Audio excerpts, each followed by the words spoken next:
Hey, good morning. I've got a few people in. Thank you for sending me a quick comment. I see you're here. And we'll get started here just in a minute once give everybody a chance to. Oh, quite a few of you. We'll get a chance to log in. Morning, good morning, good morning.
All right.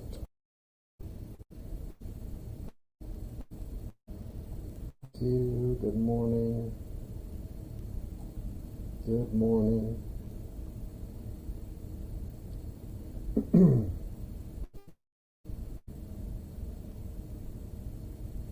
Just give it more minutes. Let the other people realize that we're here.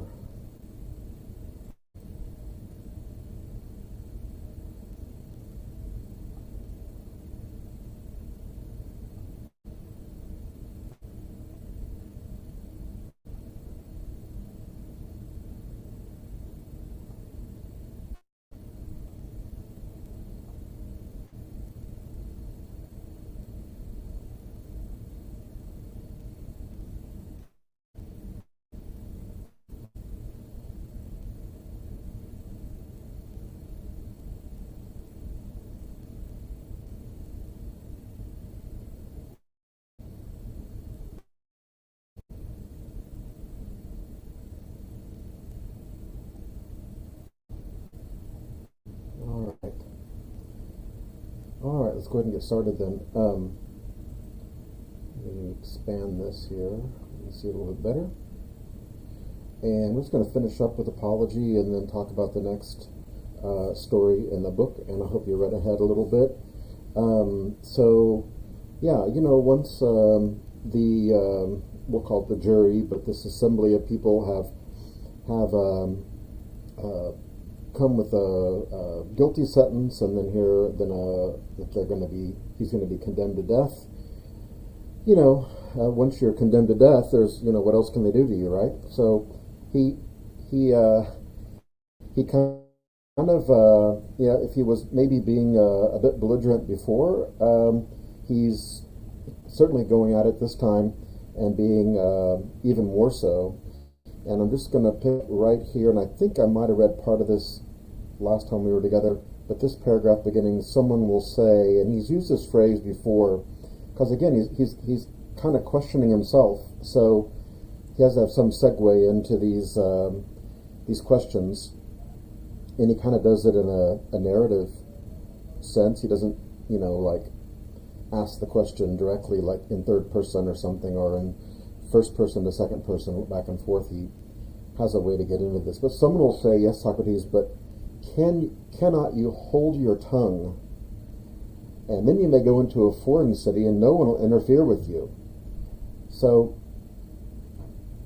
um, as I had said before, the a couple of days ago, or a couple of classes ago, that the city of Athens doesn't really want to put him to death. They honestly don't want this blood on their hands.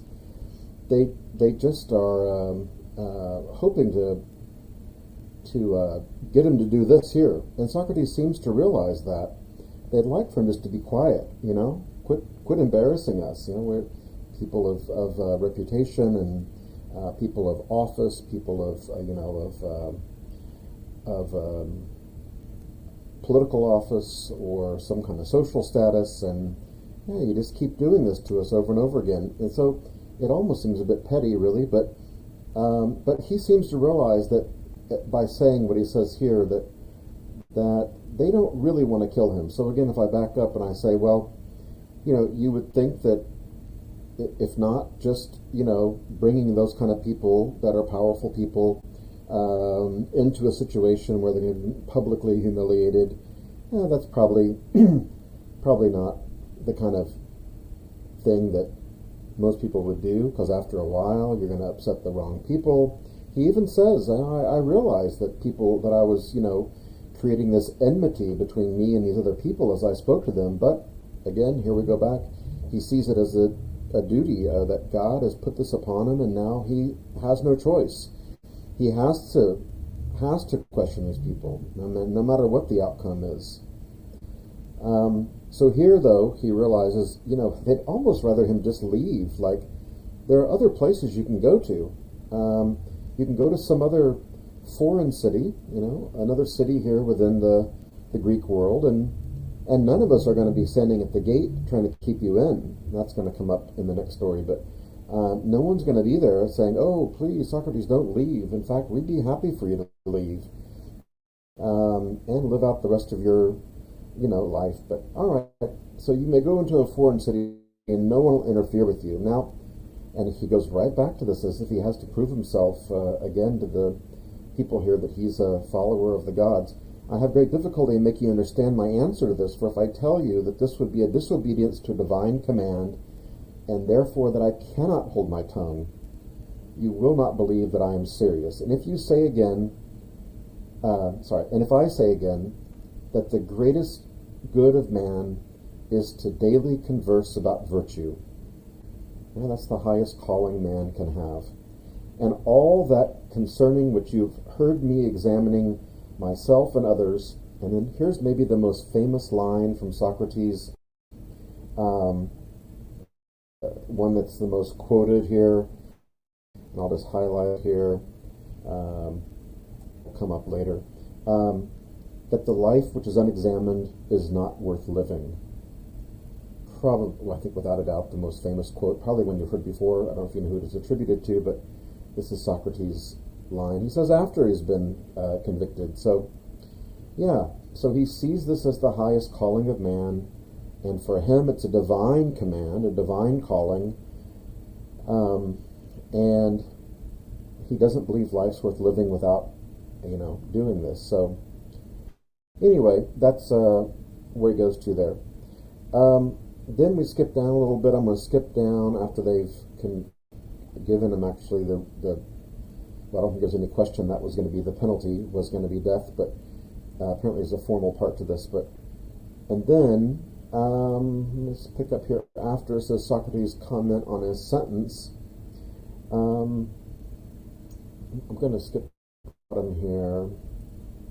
Let me see here. Okay. Yeah, he addresses those who voted for conviction, those who voted to acquit, right here. Let's skip on down here. Now, I'm not going to read all this here, but what he does here in this paragraph beginning, let us reflect in another way. And I'll mention this when we get back in the classroom. He seems to have a lot of doubt or ignorance about what happens to the soul after death. And so he has time to ramble about it for a while here before they take him off to jail. And so anyway, that's just what goes on in this little paragraph. Part of it here is about this journey to another place and the death and what happens, but he seems to be a little bit unsure about it, and he quotes several people, what they say, and I think including Homer, some other people from Greek history. But then at the bottom of that same paragraph, though, guess what? Guess what he's going to do when he gets to that other place, whatever it is, and whatever it's like, and however you get there. What's he going to do when he gets there? this, and he says this maybe not out of any need to, present himself as pious, or I think that's all kind of over now. But he, it's the same answer to the question. Why can't you just go to some other city and just be quiet, or just leave here and go someplace else and do your thing there? He's telling him that even after they put him to death, as he goes into the afterlife, and when he is in the afterlife, whatever that's like, he's going to continue doing there what he's done here. So there's no reason to think that if they were to have acquitted him, that he's just going to walk out and be kind of humble or I don't say humble, but be kind of humbled by the court proceeding, or scared by them. And he doesn't say uncle. In fact, he says, I'm going to go into the afterlife and do the same thing. So he says, I too shall have a wonderful interest in a place where I can converse with, Palamedes, Ajax, and other heroes of old who suffered death through an unjust judgment. And there will be no small pleasure, as I think, in comparing my own suffering with theirs. Above all, I shall be able to continue my search into true and false knowledge, as in this world, so also in that. I shall find out who is wise, and who pretends to be wise and is not. What would a man give, O judges, to be able to examine the leaders of the great Trojan expedition, or Odysseus or Sisyphus? And he goes on.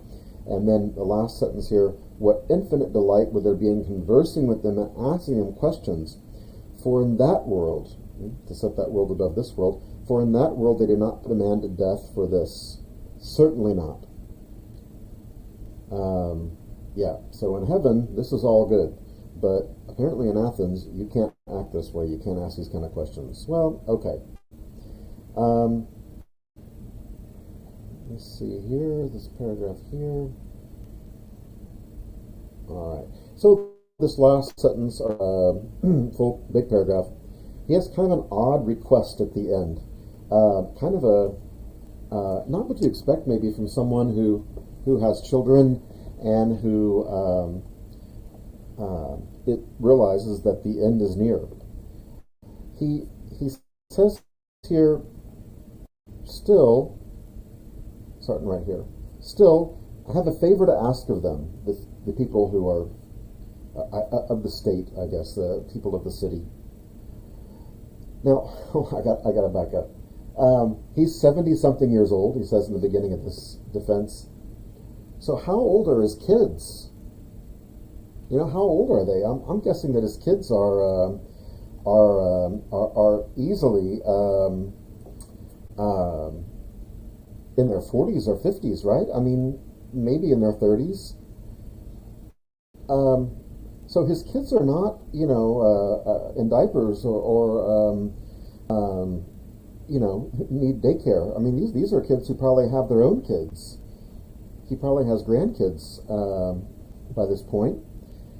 I don't know what the custom was as far as marrying and what age. I guess I should look into that. But so when my sons are grown up, I don't know who these kids are, these 40 and 50-year-old kids, but all right. When my sons are grown up, I would ask you, my friends, to punish them. This is an odd request, last request for your family. To punish them, and I would have you trouble them as I have troubled you if they seem to care about riches or anything more than about virtue, or if they pretend to be something when they are really nothing. Then reprove them as I have reproved you for not caring about that for which they ought to care, and thinking that they are something when they are really nothing. And if you do this, I and my sons will have received justice at your hands. Yeah, that's an odd request. Normally it'd be like, please tell my sons I love them, and I just think they're the best, and they can do anything they want to do if they put their mind to it. I don't know, some kind of encouraging last words.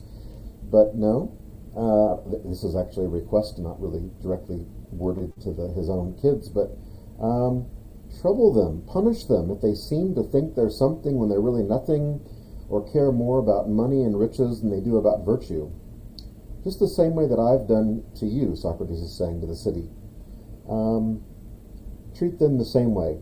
Now the hour of departure has arrived, and we go our ways, I to die and you to live. Which is better? God only knows. Well, all right. So at that point, he would have been let off then. And actually, I guess from what I understand, we'll watch a video about this a little bit. Not today, but when we get back to class, about the walk then to his jail cell wasn't a long walk to get to, that he would have been put into a cell, and he was then there for 30 days, and that seems to be the amount of time that they allowed for people to wait for their death sentence to take place. That's actually in other cultures, that's not an odd number of days. That's I know of other ancient cultures and even some newer ones where there's not this whole big appeals process and there's no way to like appeal this or anything, but that 30 days, I guess for anything to maybe come up, but for the Greeks, it was a chance for them to get kind of approval of gods that what they were doing was okay. How that disapproval would come, I don't know. But they also sent a ship off to another, I don't know if it was an oracle, but it was to an island, and they come back with approval. I need to read up on that. Like I said, I have a good commentary on this and what all that was about, because the beginning of the next story, there's some discussion about this ship and when it's going to return, and when it does return, then they'll kind of have the go-ahead to go ahead with the execution. And by the time the next story starts taking place, this next story called Crito, up here, which we haven't talked about yet, but I gave you a link in the email, and you can see it here. I might be let's see if that helps any. All right. Yeah.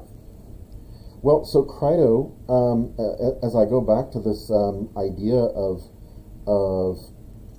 these parallels again between Christ and Socrates, and I don't do that in any blasphemous way. There's just a lot of things. There's actually quite a bit written about it from the philosophical end and also from the theological end.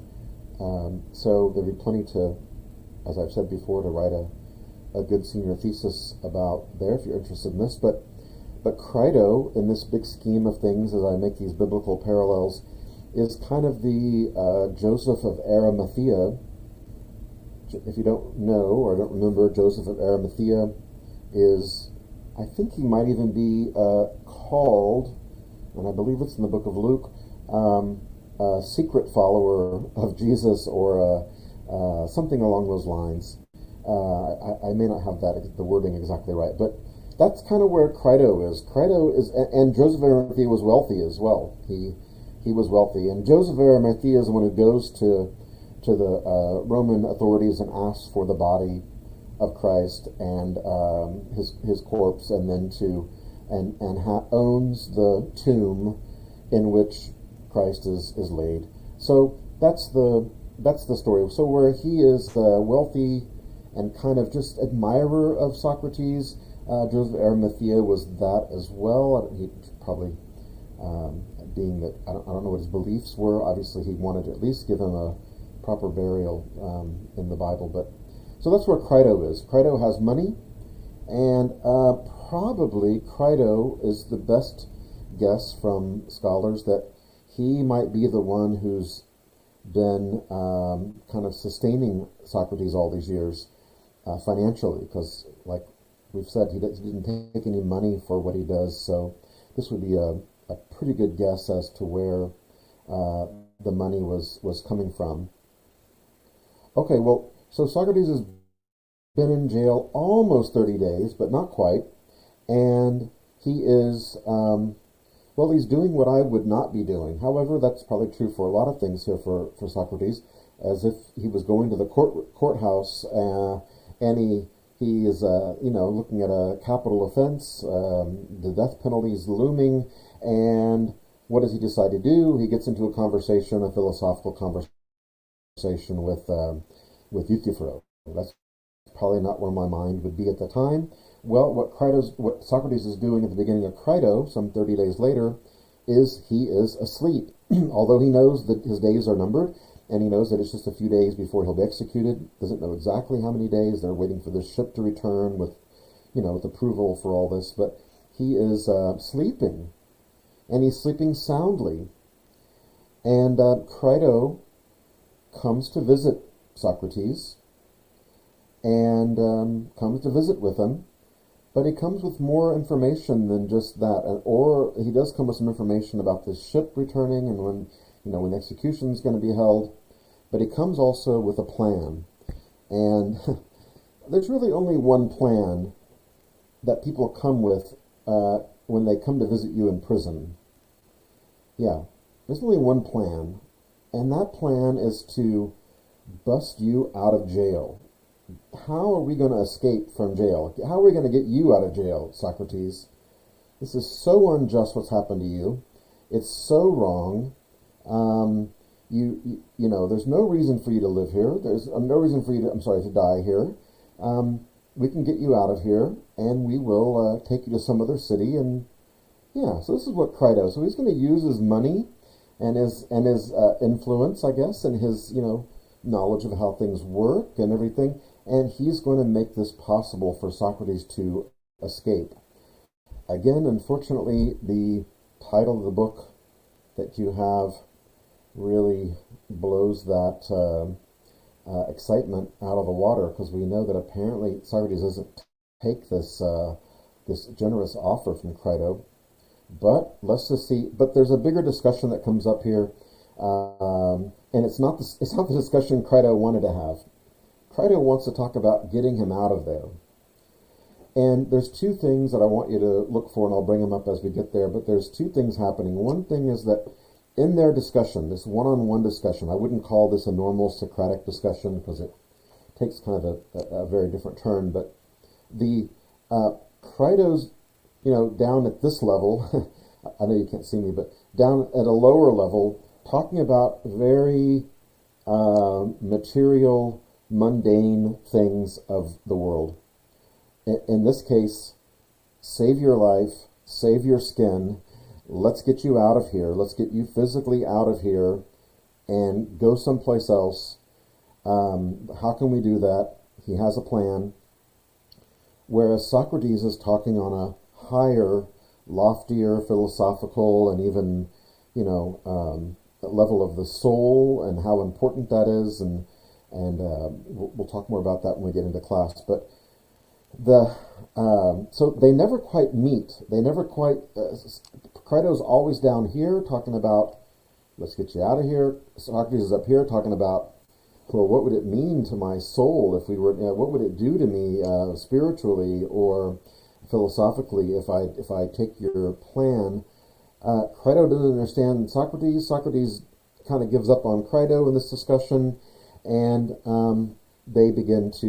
Socrates begins once again, like in his trial, to kind of ask himself his own questions and let Crito kind of be the observer of the conversation in a way. The other thing that happens is that within this discussion of escaping, there is I'm going to say rudimentary, because it doesn't go into a tremendous amount of detail, not like other and much later philosophers do, but there's a rudimentary discussion of what we would call today social contract theory, and just briefly that this discussion about what are especially in a democracy as Athens was, what are the obligations of the state to citizens, and what are the obligations of the citizen to the state. Now, where those questions or how those questions are answered is going to determine, what kind of country that you live in, or what kind of society you live in. But let's just say that the discussion in general is a relevant one that we have. It's a frequent discussion today in various forms. Anyway, so Crito comes, and apparently, I'm going to skip down a little bit, but Crito tells him, no, I came here some time ago. So Crito's been sitting there in the cell with Socrates, letting him sleep. I guess if you see a condemned man sleeping soundly, you shouldn't wake him up. But Krytos come early in the morning, and he just sat there for a while, and maybe it sounds creepy, but just watched him sleep for a while, and well, they have a discussion when Socrates wakes up, of course, which he wakes up right away, but um, like I said, it's early in the morning, and they are first having this discussion about this boat coming back, and Socrates had a dream that told him something, a vision or something like this, and Crito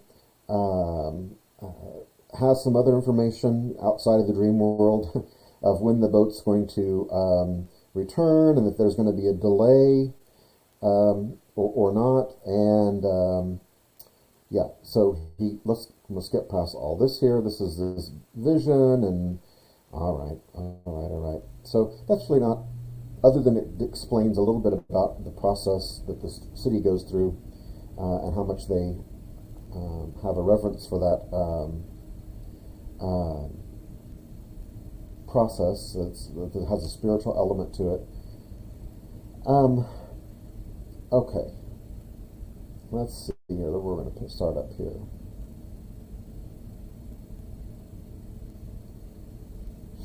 Let's see here.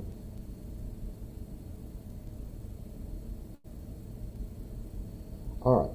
So right about here's where Crito gets started with his explaining this plan. He's kind of hinted at it before this, where I kind of skipped over, but he's hinted at about money and all this, but then. And then the paragraph just before here, he says a little bit more directly, and now he really lays out the plans here. Crito says, "Fear not. There are persons who at no great cost," that's important, "at no great cost are willing to save you and bring you out of prison. And as for the informers, you may observe that they are far from being exorbitant in their demands. A little money will satisfy them. My means, the money I have at my disposal, which, as I am sure, are ample, are at your service. And if you have a scruple about spending all mine, here are strangers who will give you the use of theirs. And one of them, Simmias, the Theban, has brought a sum of money for this very purpose." Right? So other people want to help you. And we skip down a little bit here to right here. "For men will love you in other places to which you may go, and not in Athens only. There are friends of mine in Thessaly," and this is where his plan is really set. "In Thessaly, if you like to go to them, who will value and protect you, and no Thessalian will give you any trouble. Nor can I think that you are justified, Socrates, in betraying your own life when you might be saved. This is playing into your enemies and destroyers, and moreover, I should say that you were betraying your children." Here's this mention of children again. And he goes further with it. "For you might bring them up and educate them. Instead of which you go away and leave them, and they will have to take their chance, and if they do not meet with the usual fate of orphans, there'll be no small thanks to you." Okay. At what point does a person stop being an orphan? If their dad dies naturally or from the death penalty, let's say, or however they die, at the age of 70-something, are his kids orphans? It still seems like an odd thing to say. But he's telling them, yeah, you'll be playing into the hands of your accusers, people who did this to you, and you'll be leaving your children as orphans. So I brought the camera back. I don't stand that, but seems to be an argument in his apology, and now from Crito as well, to save your life so you can also have time to still raise your kids who are in their 40s or 50s probably. I'm only guessing. All right, let me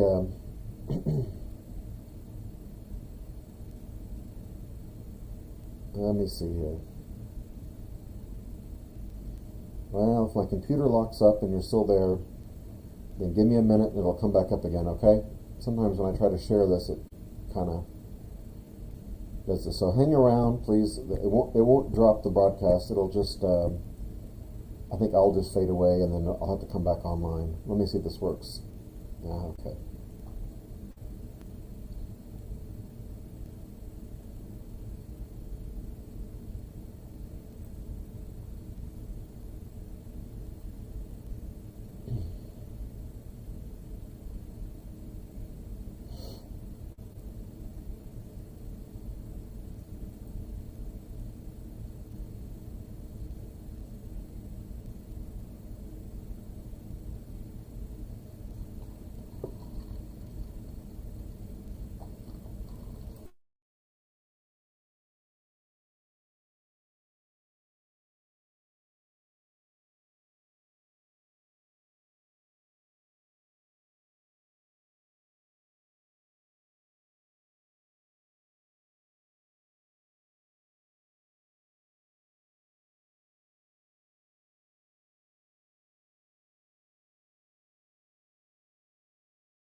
All right.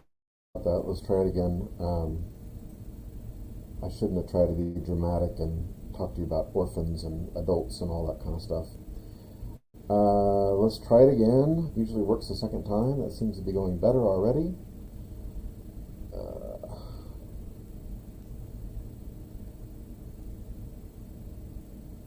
yeah, I thought so.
All right. Well, we'll see here if this will work. I'll try it one more time, and if it doesn't work, then we'll have to. I'm gonna have to. If it doesn't work, I'll have to reboot this time. So let me try it again. And sorry about the problems. This is kind of what happened the other day. Let's see here. Thank you guys for hanging on again. I'm not sure why it's just doing that all of a sudden. All right. Share screen. Let me let it sit there for a minute and soak it in. All right.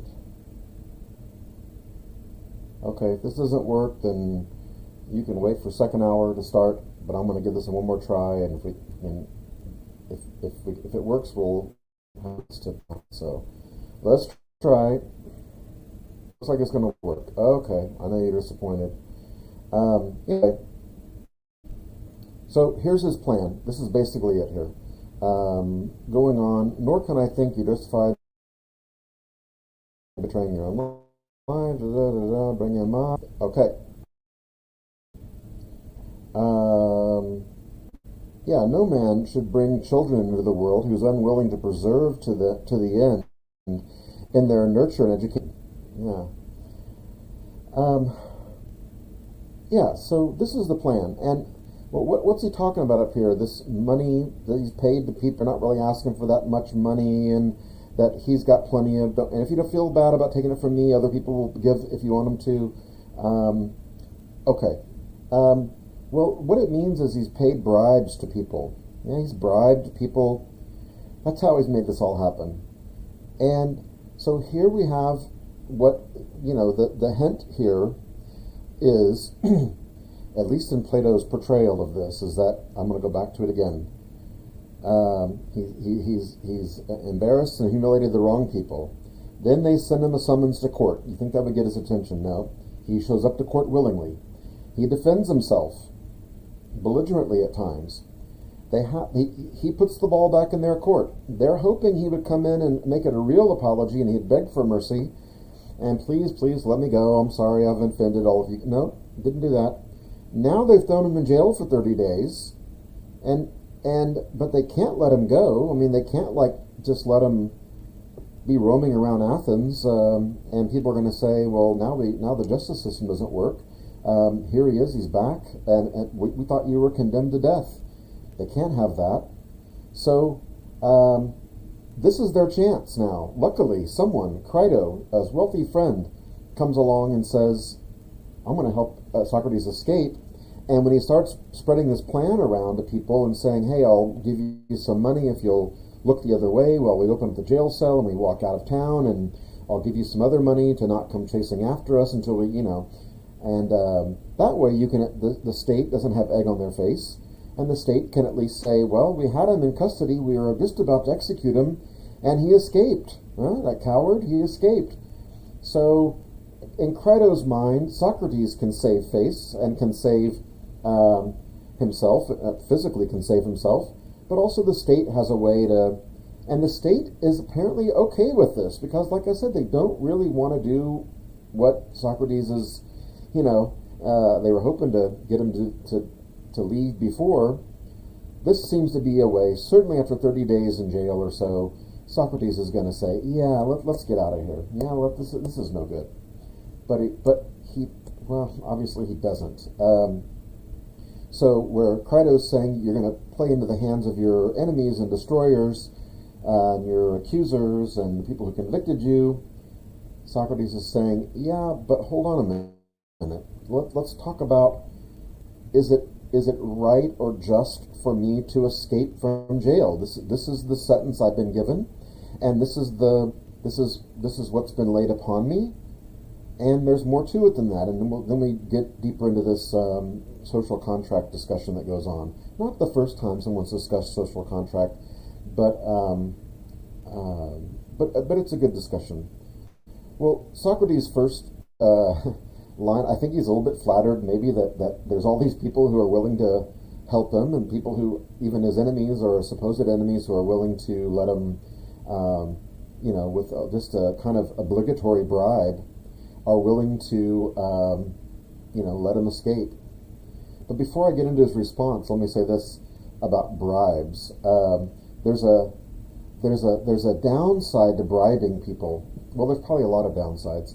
One of the downsides is that when you're trying to bribe people to bust your friend out of prison, you got to do the bribes first, because this all has to happen pretty quickly. And so you bribed everybody; they have the money already. And then you go to your friend who's in prison and say, "Hey, here's the plan. The bribes have been paid. the skids have been greased, and this jailer here is going to look the other way while you and I walk out of this jail cell because I paid him off too." You have to do that with a certain amount of assurance that the person who you're trying to get out of jail wants to escape, that they want to leave jail.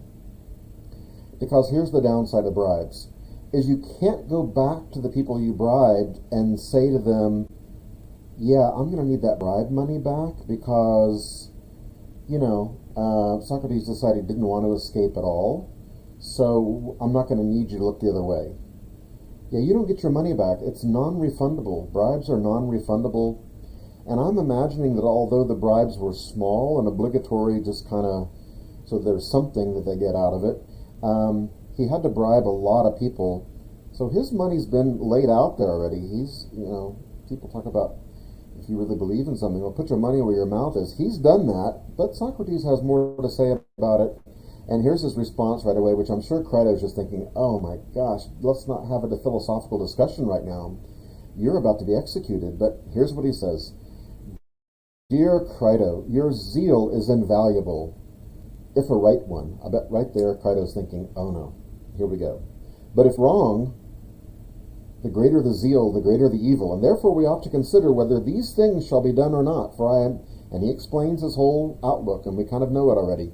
For I am and always have been one of those natures who must be guided by reason, whatever the reason may be, which upon reflection appears to me to be the best. And now that this fortune has come upon me, or this misfortune maybe has come upon me, I cannot put away the reasons which I have before given. The principles to which I have hitherto honored and revered, I still honor. And unless we can find other and better principles on the instant, I am certain not to agree with you. All right, so he's telling him up front here, his first response about this escaping deal is, look, he's got to know, but I'm a guy that's guided by reason, and I have to analyze the just or this is just or unjust, right or wrong for me to do this. And I can't panic right now after all these years of living this way. I can't just out of panic right now escape from prison. I have to apply the reason I've applied to every other decision. And unless you have some better ideas and some higher, loftier values that I don't know about, or reasoning I don't know about, that you can tell me right now, on the instant, as he says, then I'm going to have to apply my own reasoning here. And if it doesn't work out, then I'm not going to agree with you that escaping is a good idea. Okay. So if you would please read the rest of this here, this story. It's actually the shortest of the stories, and it kind of starts out as right about here after this little part, a little bit, but then as Crito doesn't quite rise to the occasion, Socrates begins talking, I want to say to himself, but having a discussion here where he asks the questions and he answers them. So if you would read that, then let's say I hope we're going to be back in class by Thursday. I don't really see why we wouldn't be. It's going to be warmer Thursday too. So we'll see, but definitely we're not having, we're going to be online for tomorrow. So if you'll read part of this, I'm sorry, I said Thursday, but if you'll read this then I would appreciate it, and I'll be ready to go through it with you then. Okay? All right, guys. Hope you're staying warm and safe. And a couple of people emailed me, said they're without power, so that's a shame. And I hope that if you're without power, that you're able to stay warm somehow. Okay. See you guys tomorrow. Bye bye.